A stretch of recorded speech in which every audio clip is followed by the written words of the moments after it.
All right, good morning, everybody. Thank you for coming. My name is Chris Stecker. I'm the horticulture technician and master gardener program coordinator for Alamance County Extension. And today we're going to give you some secrets to our plant sale. We're going to teach you a little perennial math. So we call it multiplying by dividing. Okay, there are many ways to propagate plants. One of them is sexual propagation, which involves exchange of genetic material and produces seeds. We're not going to talk about that today. Asexual vegetative propagation includes cloning, and you can do this by cuttings, layering, or division. Perennials, as you know or may not know, is that they're called perennials because they live more than 2 years. There's some are short-lived perennials, don't live much more than 2 years, and some are long-lived perennials and live quite a bit longer than 2 years. There are woody perennials. This is a chaste tree. That's what we would call a woody perennial, and herbaceous perennials, daylilies. Herbaceous means that every year the leaves die down and then they come back again in the spring. Okay, why would you want to divide plants? Well, sometimes they just get too big and you might want to divide them to keep them under control size-wise. You also might want to rejuvenate a plant. Sometimes if they've stopped flowering as much as you would think they would, such as if your daffodils kind of slow down or your iris slow down with blooming and they're not blooming so much even though they're getting enough sun, you might want to divide them then. If there are dead areas, this happens a lot of times with asters where the center part is just kind of gone and it's around the outside, it's still okay. Then you might want to divide it and discard the center part. If there's sparse bottom foliage because it's so crowded, that you might want to divide it then. And some plants you really never do need to divide unless you want to multiply.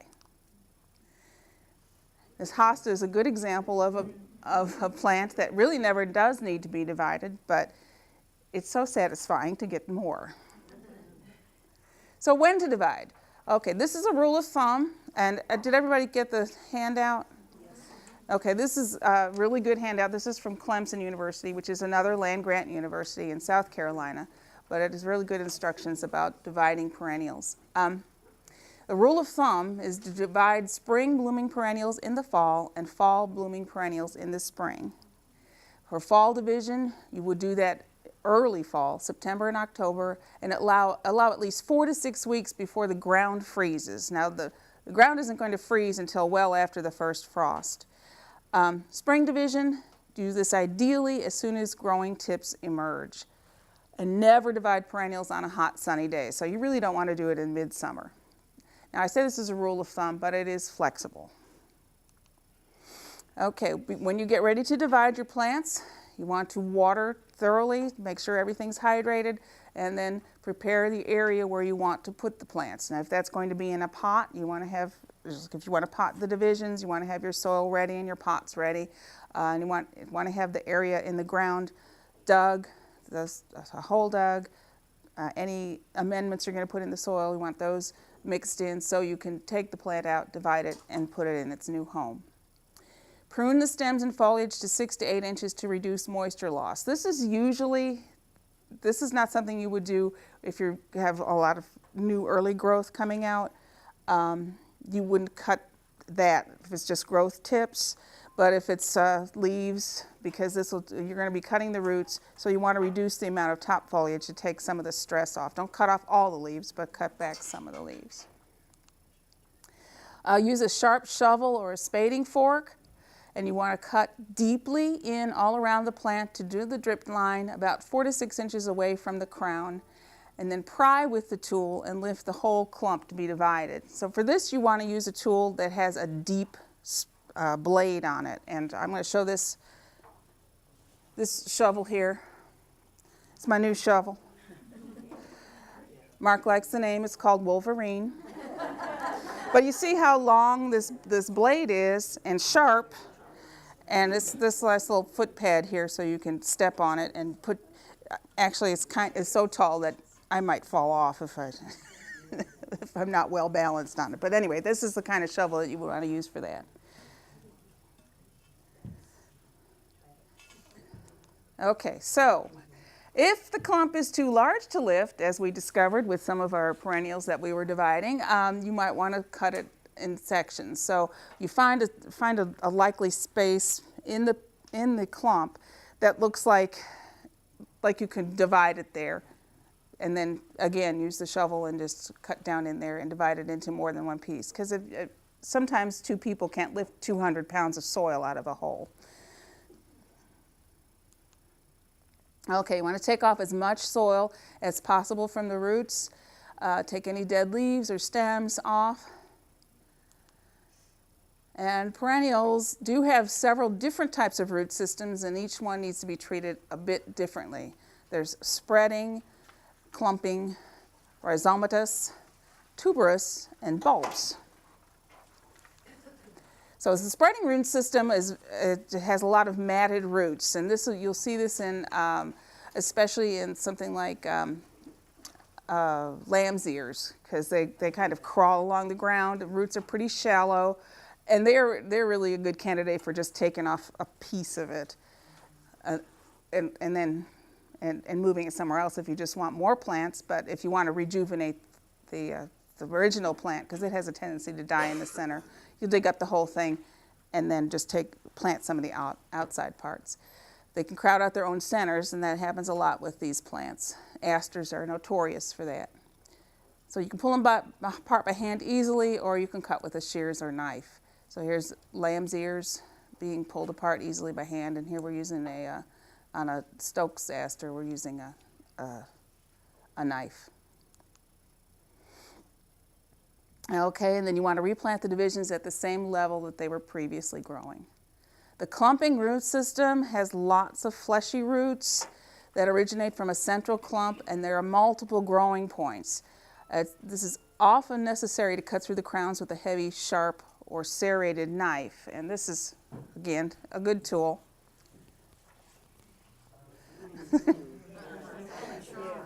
Looks a little bit like a weapon. It's a good thing to have in the garden if you're in a questionable neighborhood. But this serrated edge here is excellent for cutting apart clumpy roots, and then this is good for weeding, but it has a little tip guard on it. It's very pointy. So this is a good tool for dividing. It's often necessary. At large clumps, you might need to pry apart with back-to-back spading forks, and we'll demonstrate that. Or Sharon Yarborough, my assistant master gardener today, will definitely show that. And on each division, you want to keep at least 3 developing eyes or fans, which we call parts of a daylily, together. And you can do this with hostas, daylilies, astilbes, and many ornamental grasses.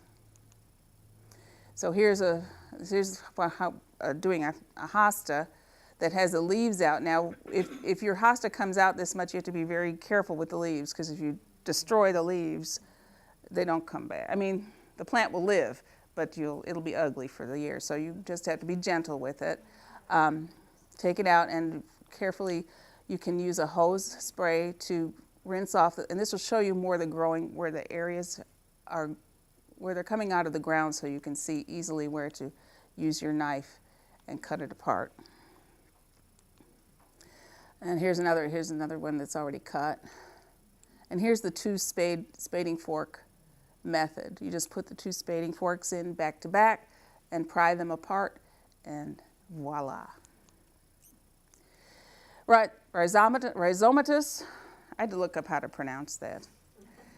By the way, Google how to pronounce a word, and it's there.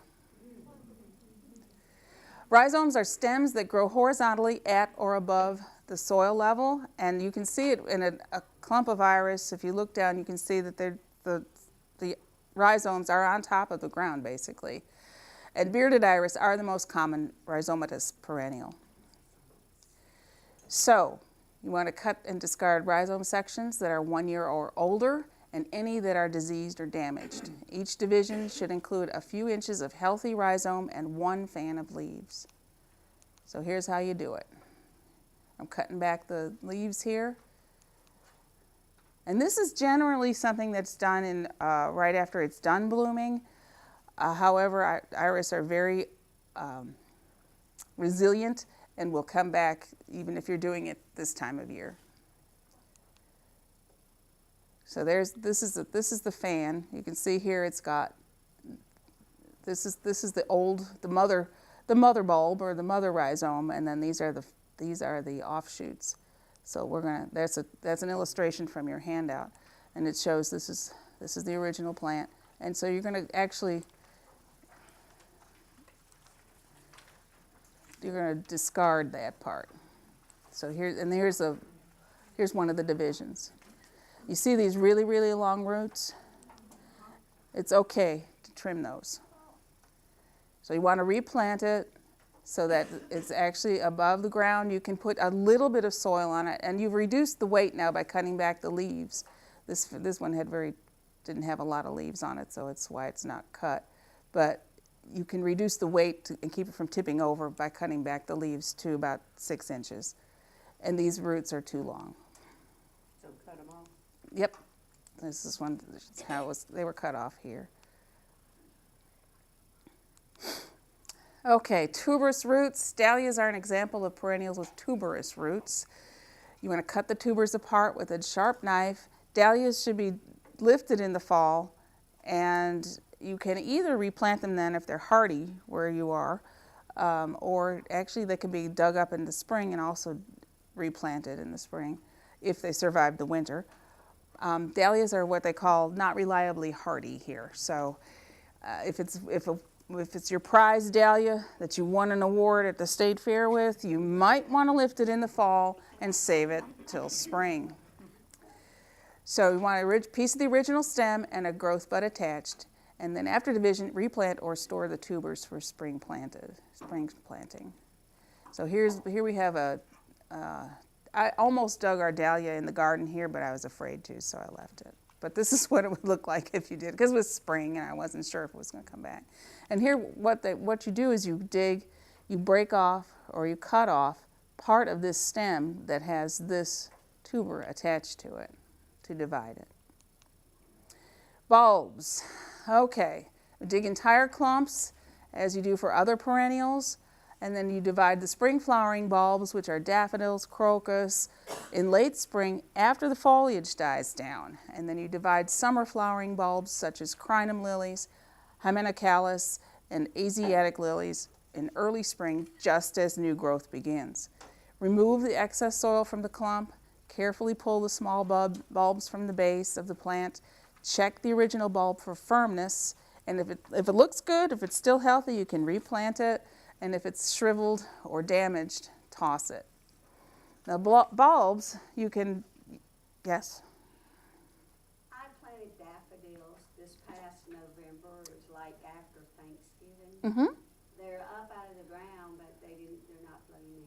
Did I put them in too late? No, it should have been okay. There were yellow daffodils. I got Yeah. like loads home improvements and things like that. It may still bloom this year, and if not, don't worry about it. Just don't do anything to the leaves, and it will definitely bloom next year, as long as they're doing well. If you want to store your bulbs for future planting, be sure to remove all the soil and allow the bulbs to air dry for several days. Remove any injured or diseased bulbs and any that feel soft. Store in a well-ventilated, this is how much it has to be ventilated, double ventilated, cool, dark spot, and check periodically to make sure they are not rotting or drying out. Generally, your refrigerator is probably the right temperature if you don't mind having a lot of bulbs in your refrigerator. Yes? You just put them in the drawer. You don't have to wrap them in newspaper or anything. Well, it depends if you have one of those dehumidified drawers, because you really don't want it to be, that you don't want it to be moist. So, Cool spot, like in the cellar. yeah, if you've got a cellar, that's a good place to put them. Not a lot. Yeah, keep them apart so they are well ventilated. If they're dried out, do you just toss them? If they're shriveled, yes, I would just throw them. And check them periodically to make sure that some of them are not going that way. Yes? Now treat the hyacinths the same way. Yes. Okay, here's some bulbs. This is Thank you, Mark, for your assistance. I'm going to show this little video now. Hopefully I can do it, thanks to the help of Scott. Yeah,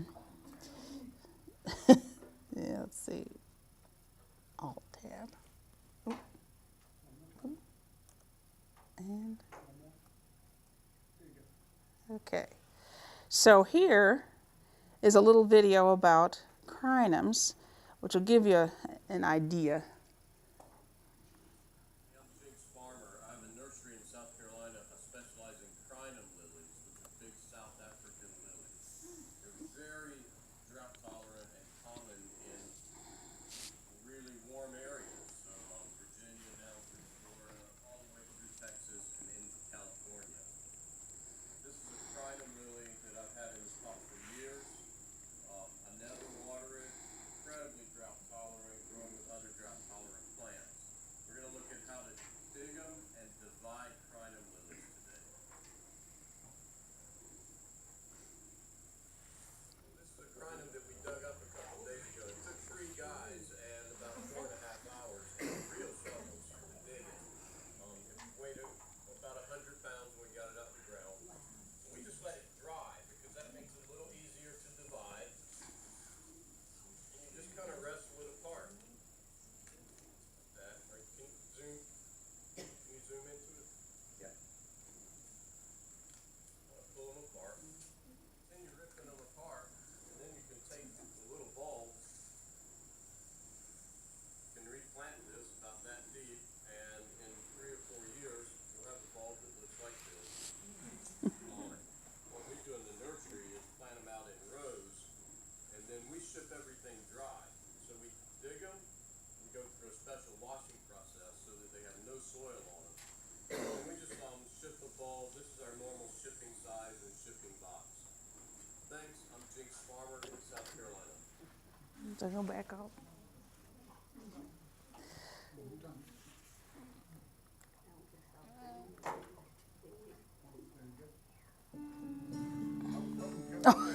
Uh-oh.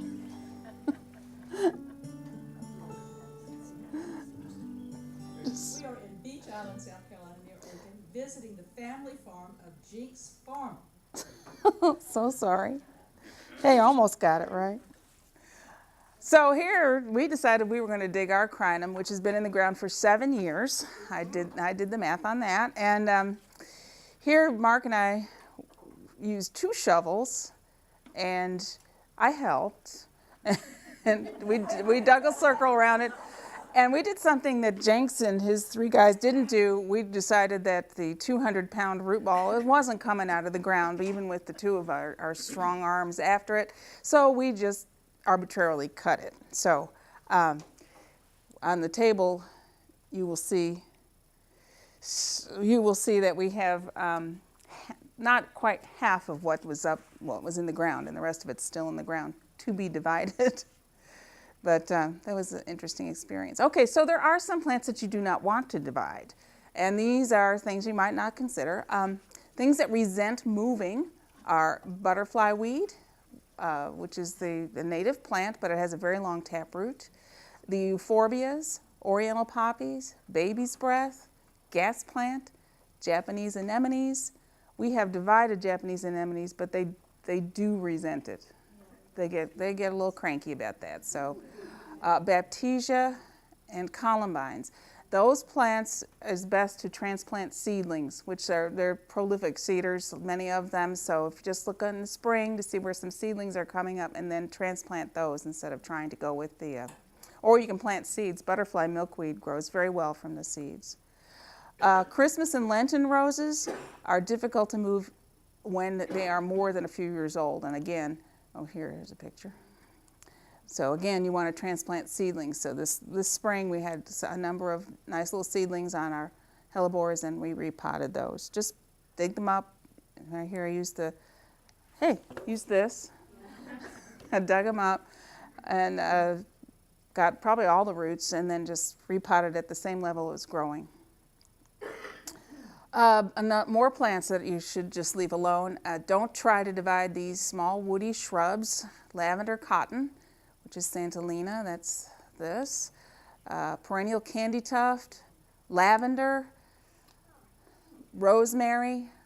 I have tried to divide rosemary. That doesn't work. Russian sage, and several of the artemisias. Any woody artemisias don't work. So those are all candidates for ground layering, which is another form of clonal reproduction.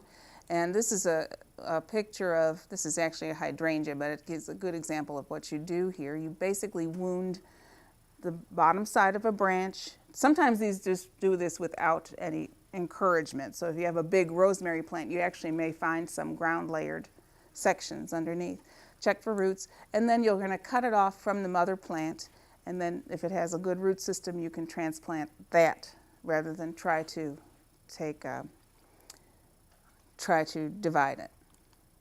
And that's all I have for the slideshow. So we're going to move over to the table here and show you a little bit what I've been talking about. Well, we were going to do this outside, but I thought that with the wind and the crowd and what? And the noise, the wind noise, yeah. Yeah, I did want to show them. These are the crinums. I don't know if you saw these. This is what we dug up from the garden yesterday and today, and you can see. I'm just going to show you this. This is the damage we did, and so we're not sure what's going to happen to the ones that we sliced, but we got a lot of healthy ones, so they may be a sacrificial lamb. We'll try planting them, see what happens. And I want to mention too that I once took one that was big as a football and put it in a pot and left it outside during the winter. It will not make it. They need to be in the ground. Now the people in South Carolina are fine because their weather's a little bit better, but that's my experience with them. So I would say plant them where you want them. Yeah, and divide. If you want to divide them more frequently than every 7 years. 7 years, and this is only part of the clump. The rest of it's still outside. So I got one this spring or whenever you had this sale. Uh huh. And I looked at it and it looks like when does it start growing? About now. About now. So you can see this had started coming up when it was warm, and you can see that the frost did a lot of damage to it. But we can just cut this off, and they're coming out nice and nice, lots of nice new green, and it'll be fine. It may not bloom the first year. Sometimes it takes longer. Yeah. Okay. Well, while we're at it, might as well, right? Yeah, we might as well wrestle one out. See what that looks like. Look at that. Are the balloons? This one's white. So yeah, that picture that was on that slide was this one. So that's what you do, and this one had some roots cut off, but it's amazing how. Listen to that. And if you cut them real, cutting into the bulb, it may not be. We'll see.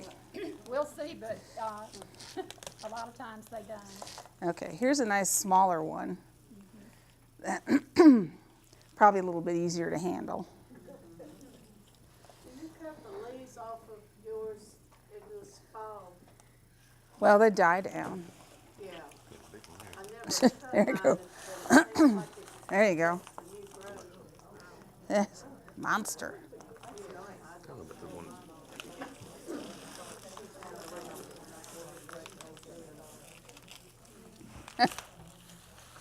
Now this little one that's been chopped half in two, its days are probably numbered.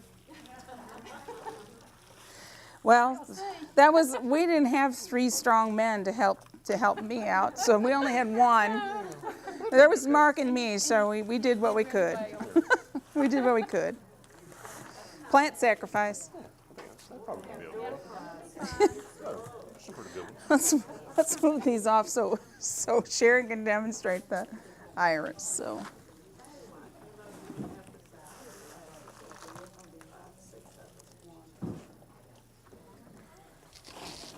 Chris will probably get me to tell this, but I was out in the carport this morning, it was pouring down rain. I had my 3-year-old grandson out there with me, and I looked and he was out in the rain with his hands like this. I said, Grandma, I love the rain.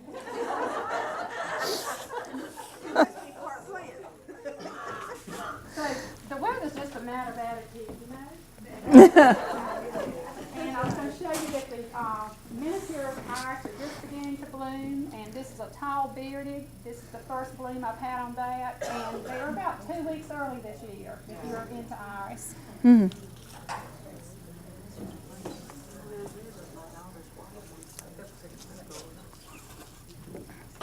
And if I were growing this in my garden and it looked like this, I probably would leave it alone, because I don't think that's all that big. But if I decided I wanted to replant it or to share it with someone, I would break the rhizomes off. And you don't hear too much about this, but I was told, I was a member of the Iris Society for a number of years, and we were told that when you replant, to take this and soak it in 10% Clorox in a gallon of water, and let it soak for 3 or 4 hours, and let it just lay somewhere and dry out for 3 or 4 days. And I think that has a lot to do with you don't want to use a lot of wet or soft tissue or anything, and that, you know, it sort of gives it a chance to dry. If you've got a lot though, like some of us, that's a lot to do, but that was one of the recommendations when I was in the Iris Society. And if I were replanting this, I would not take the little babies off the back because I think they're very healthy looking. And I would cut my foliage back 6 or 7 inches. I was told to cut it like a teepee, and I don't know exactly why that is, but that was just in my training. And I would probably cut most of these roots off because they're just going to be in the way. And it's recommended that you take, you see, I break this off and get rid of it. And this is why it needs soaking, because that could just be opening up to insects or different things.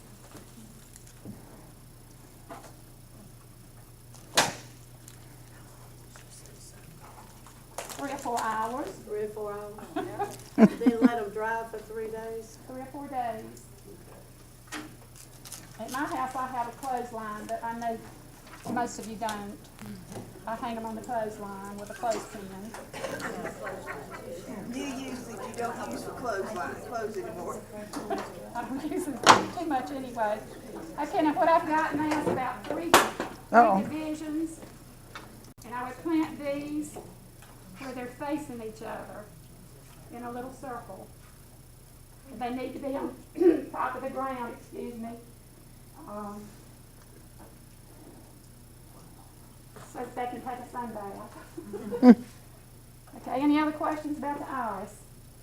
Would you give the formula for the soaking in the Clorox again? 10% solution.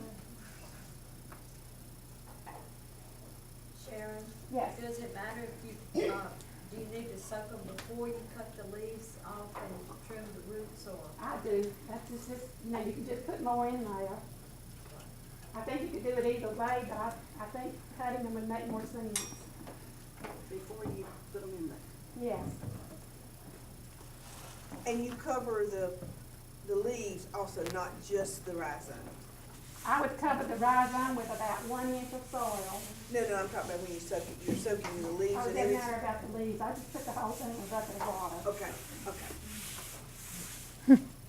And you put just a touch of dirt across the top of the rhizomes, or do you put any when you're planting it? I put about 1 inch just so it'll make it be able to stay in the ground. Okay. It's gonna come out of the soil anyway. It's gonna come up on top because they like to let it take a sun bath.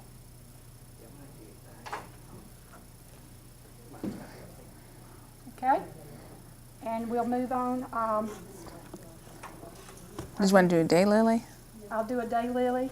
Now you have some daylilies. I know everybody here knows Stella d'Or, because that's been on the, you know, probably one of the more popular ones. For something like this, you actually can just wiggle it and jiggle it and make it come apart. You want to come on this side? Yeah, I will. Here we I go. thought I was tall enough. Oh, yeah, let me get my knife. Just wiggle it with your gloves. If you don't have big gloves like this, Chris will help you out. They are wonderful. And as she said in the talk, put about 3 or 4 fans, or at least 2 fans back Need a in the tool? ground. I don't know if you need it or not. And you can always use this if you need to. And I always trim back because you're going to have a lot of brown foliage while it's growing back. And just put this in the ground. Now, daylilies you do in the fall because they're summer blooming, is that correct? Or can you do them now? I do them in the spring. I think that's Spring. best, isn't Spring it? would be best. Fall is okay too. Okay. And a lot of people like to buy them when they're blooming, so of course you got to plant them then. So it's just a matter of, just don't do it on the really, really hot days. Specific to the Stella Dior, if you don't divide them, because you don't need to divide them, do they fail to bloom as well if you don't divide them? Well, I'm going to tell you my opinion about Stella Dior, that North Carolina climate is too hot for them, and they're advertised as ever blooming, and that's supposed to be from April till November. But in North Carolina, our weather sometimes at 100 degrees is not good for them, and they're not going to do well.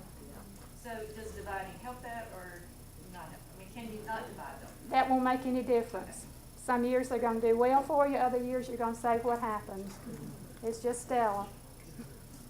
What about the other daylilies? Well, there are 80,000. They all have their own little individual characteristics, and some are vigorous and some are not, and there are all kinds of colors and sizes, and we're going to have a class on that in June, and I'll try to explain more about that. Yeah, learn more about it and sign up for Think Green Thursdays on, is it June 6th? Or what is it? 15th, I June thought. 15th, okay. To pick up a Think Green Thursday flyer on your, if you don't have one, pick one up on the way out. Daylilies. I think it's called One Day Wonders. Okay. And here's a big clump that we dug today. Do you know the name of it? Jen Mellon. Okay. Jen's one of the better ones on the That's my market. favorite. And these will be for sale at the plant sale, so if you don't have any and you want to grow just one great one, this is a great one.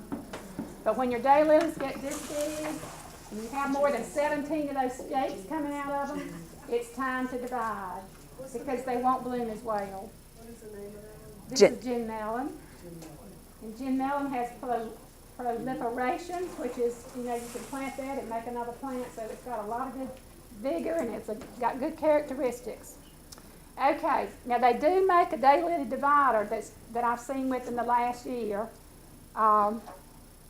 I tried to borrow one from a friend in Greensboro, but I don't live close to there, so I couldn't get it back to her before she needed to use it, so I have chosen to use these. But anyway, I'll show you a picture of what that daylily divider looks like when we do the program in June.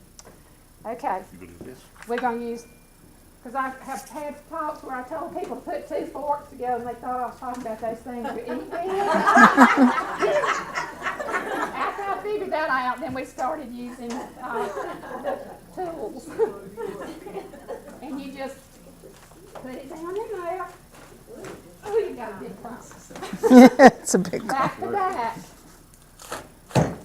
And all you do after that is pull them apart. Look at that. Easy peasy. So you don't have to spend $50 for the new tool when this one works just as well. You And have to have 2 forks. Right, well, you have to have 2. Divide this one again, or no? Probably, you could divide it. You still want to have your 2 or 3 fans together to have a plant that'll do well. Put it back in there, back to back, and pull it. How about that? You have to plant that one with the fork.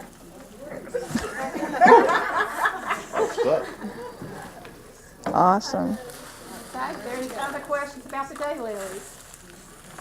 Now, is that about the size that you want to put in the ground? That's about it. This one would be my size. Okay.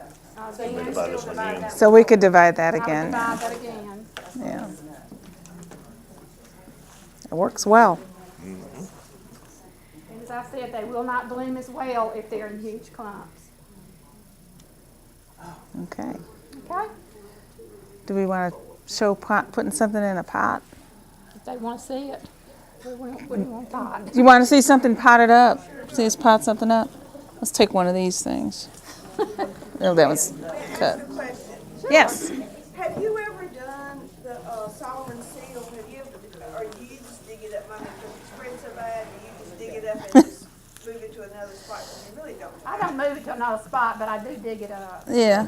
Because I've got it on the back of one of my flower beds, and it just sort of spreads and goes and goes and goes. Yes, it does. And if anybody comes by my house and they like it, they have to go home with it.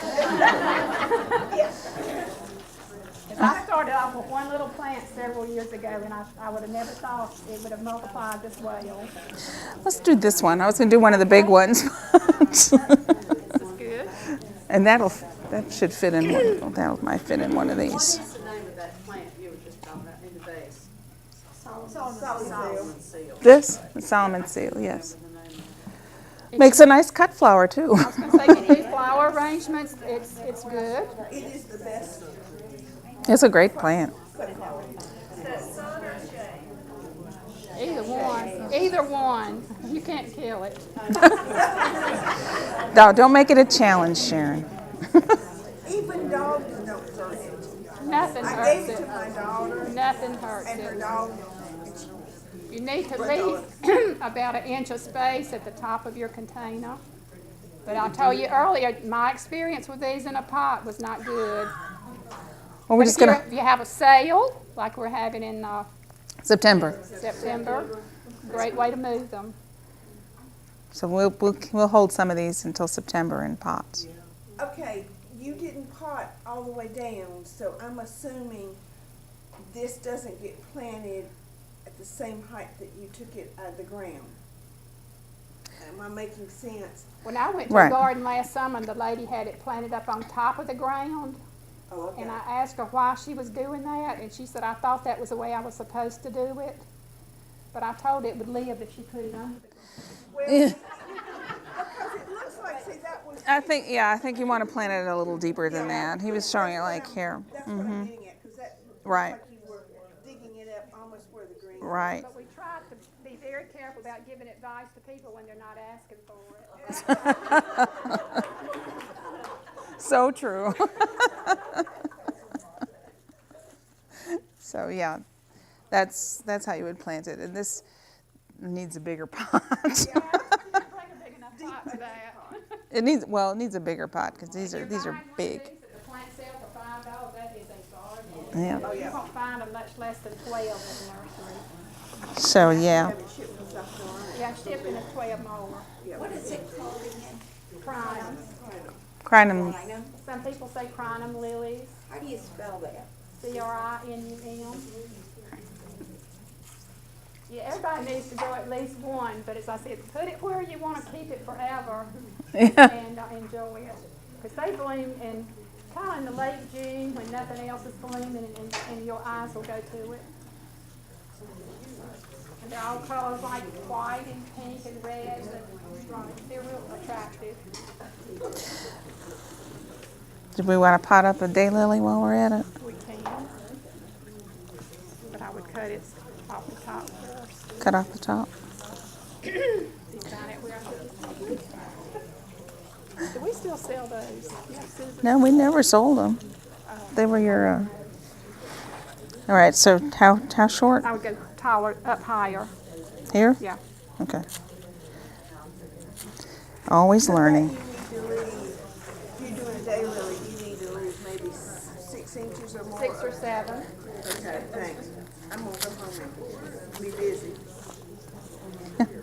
I'll get that one off because it's ugly. That one's ugly. It's coming off. That one's ugly too. So I'm taking off some of the dead leaves and the ugly leaves.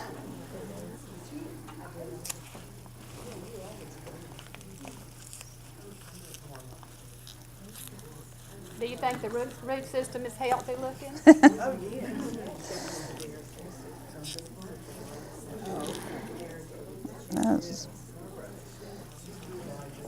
Oh, I didn't hear. I missed a spot.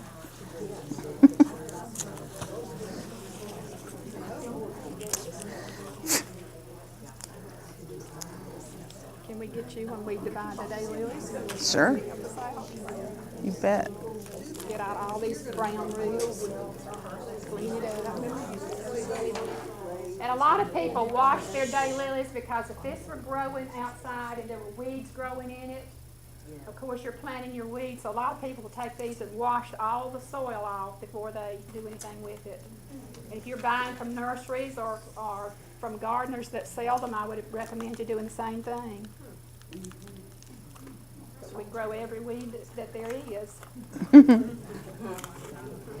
Not on, Is that true for any of these that we're providing? Would you just wash the dirt off of it? well, actually, if you're doing the mail order like you talked about, they are required to wash the plants. So if you bought them locally, you probably would be okay, because you're expected to do that. Okay, there again, leave about an inch, and these will be for sale at our plant sale, $5 is a bargain. Because we get pretty good clumps. Yeah. Yeah, they are. Okay. Okay? Oh, plant one? Would you? Sometimes you put them in pots because you might want to give them to a friend or. Where'd they go? Oh. Well, here's some. Now, where are the ones you cut? We buried them. They're totally buried. There they Yeah, are. they are. Probably would just do this if I were potting. Can I just take it? We have a plant sale. It's September 10th. I think it's the 21st. It's the 21st. What's in the Presbyterian church? That's the herb, that's the herb. September 20th, okay. Just asking about getting I thought we were going to sell the daylilies at the daylily class. For that, Master Gardeners Grow. All the plants are $5. Although looking at those crinum bulbs, we might have to charge them. And I have a correction. We're going to have a class on daylilies in June, and we're going to sell daylilies after the class. Not before, because they might get daylilies and go home. You must stay and watch. Just to cover it.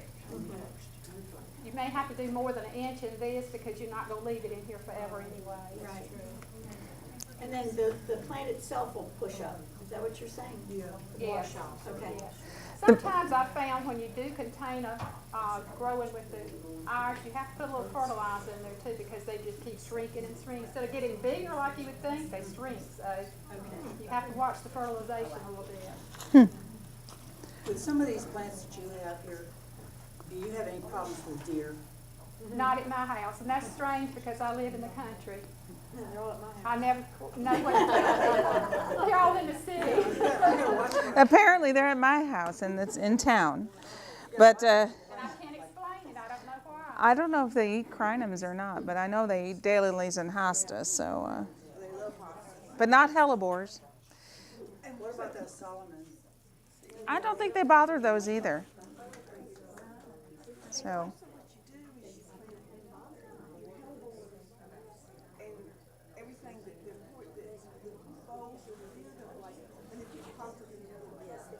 That works? Well, I'll let you know. That's my new plan. I put my hostas in the middle of my Okay.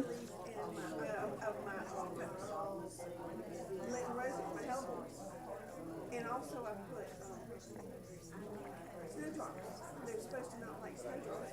So I'll let you know. And I've got some daffodils in there.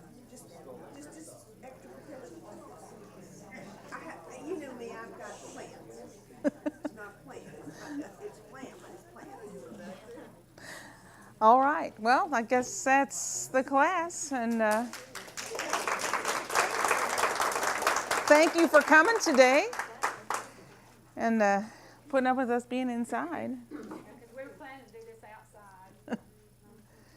You know, you might tell them about the Alamance Gardener newsletter that we put out. Right, and then we do have the Alamance Gardener newsletter, which is put out monthly. It's an e-newsletter, which comes to your inbox. If you're not a subscriber, it's free, and it has garden tips. Monthly, Jim Beasley, one of our master gardeners, is We demonstrating. have gardening classes, usually about 2 per month. So I think Green Thursday's class schedule, all different kinds of gardening topics. So we've done pruning, We'll have a class on vegetable gardening. We'll have a class on birds. We have a rain garden class, drought-tolerant plants, fall lawn care. It's quite a long list of gardening classes we provide to the public to give them a better understanding of different gardening topics. All our classes are free, and they're held at 10 o'clock on Thursday morning here in the Ag Building.